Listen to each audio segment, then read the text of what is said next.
People shouldn't be afraid of their governments. Governments should be afraid of their people. Hello Internet, and welcome to another video on the Blak YouTube channel.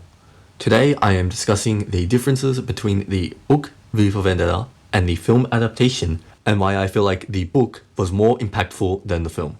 The largest difference in my mind between the book and the film was the way that V enacted on his vendetta throughout the film.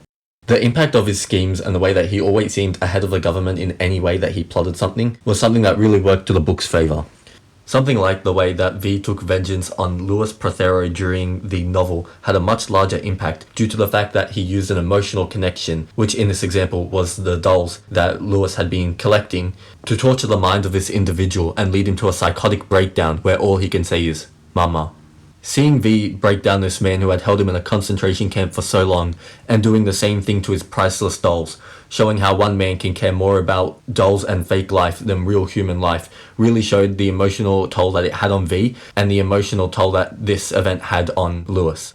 Another example of something that the film just didn't do as well was the impact of Evie. In the novel, she was a 16-year-old who was going out for prostitution to make a little more money. This makes her instantly seem more vulnerable and therefore more able to be controlled by the government, and also more vulnerable to the persuasion that V provides.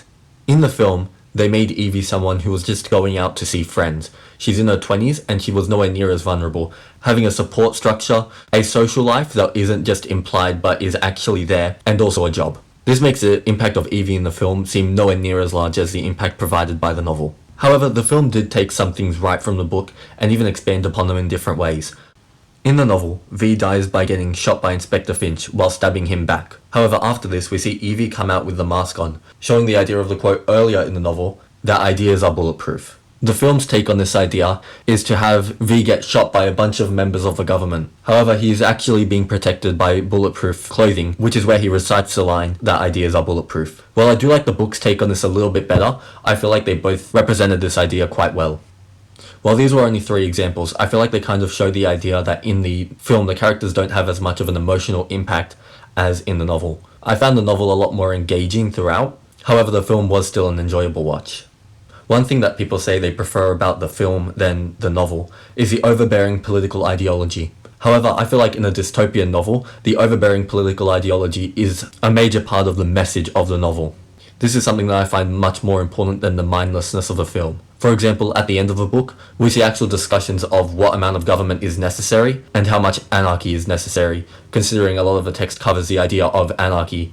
In the film, however, we almost get black and white, you're either anarchist or you're not anarchist, which I feel doesn't have the same impact that it does in the novel. For this reason, giving the novel a rating, I would probably give it something around the 84% mark, where I would give the film something more like a 65%.